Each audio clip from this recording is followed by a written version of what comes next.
হাতের উপর হামলার ৬ দিন পেরিয়ে গেলেও এখনও ধরাছোঁয়ার বাইরে শুটার ফয়সাল। সিনেমা চিত্র যেন কিলার ফয়সালের কাছে হার মানবে। কিভাবে শত শত পাহারাদার ও সিসি ক্যামেরার ভিতরে নিজেকে লুকিয়ে পালিয়ে গেল ভারতে? এই সকল তথ্য নিয়ে আজকের ভিডিওতে জানাবো কিভাবে এবং কাদের সহযোগিতায় দেশ ছেড়ে পালিয়ে গেল কিলার ফয়সাল। কিলার ফয়সালের পেছনে কাদের কাদের হাত রয়েছে? অনুসন্ধানে বেরিয়ে এলো ভয়ানক চাঞ্চল্যকর তথ্য।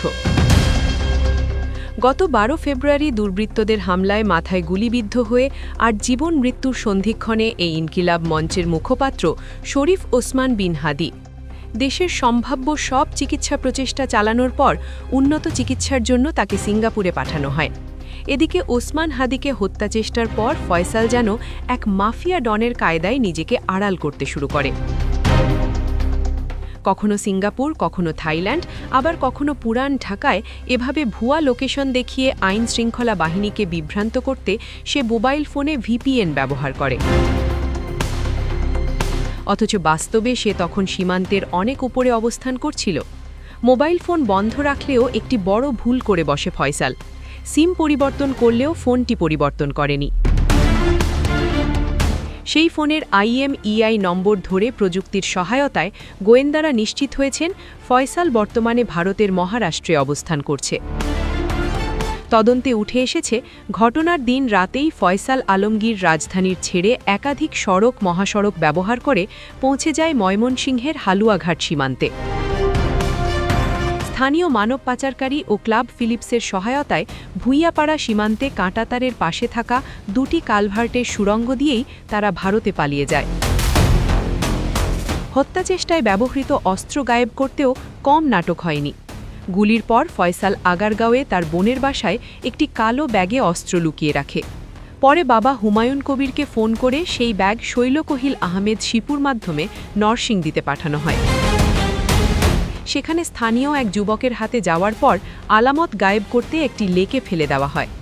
হামলায় ব্যবহৃত হয় সিরিজের মোটরসাইকেলটিও। তদন্তে বড় জটিলতা তৈরি করে ভুয়া নম্বর প্লেট, একাধিক হাতবদল ম্যানহোলে ফেলে রাখা নম্বর, সব যে পরিকল্পিত অপরাধের ছাপ স্পষ্ট। BRT এর তথ্য বিশ্লেষণে দেখা যায় নম্বরের শেষ অঙ্কে সামান্য পরিবর্তন করেই বিভ্রান্তির সৃষ্টি করা হয়েছিল। এদিকে হত্যাচেষ্টার পেছনে কারা অর্থ জুগিয়েছে এখন সেটাই তদন্তের বড় প্রশ্ন। ইনকিলাব মঞ্চের মুখপাত্র যোদ্ধা শরীফ ওসমান হাদিকে হত্যার পরিকল্পনা করা হয়েছিল একটি রিসর্টে। সাভারের ওই রিসর্টে বসে শুক্রবার ১২ ডিসেম্বর ভোরে এই গোপন ছক কষা হয় বলে গোয়েন্দা সংস্থা ধারণা করছে। তদন্তে জানা গেছে ওই বৈঠকে কিলিং মিশনের প্রধান শুটার ফয়সাল করিম মাসুদ ওরফে দাউদ খান, তার বান্ধবী মারিয়া, সহযোগী মোটরসাইকেল চালক আলমগীর হোসেন ও আরও এক নারী অংশ নিয়েছিলেন। এদিকে এই ঘটনায় এখনও পর্যন্ত ১০ জনকে গ্রেফতার করা হয়েছে। তাদের মধ্যে ফয়সালের স্ত্রী, শ্যালক, ঘনিষ্ঠ বান্ধবী, বাবা, মা এবং সহযোগীরা। ফয়সালের বাবা হুমায়ুন কবির ও মা হাসি বেগম আদালতে ১৬৪ ধারায় জবানবন্দি দিয়েছেন। তদন্ত কর্মকর্তারা বলছেন এসব জবানবন্দি থেকে ঘটনার একটি পরিষ্কার চিত্র পাওয়া গেছে।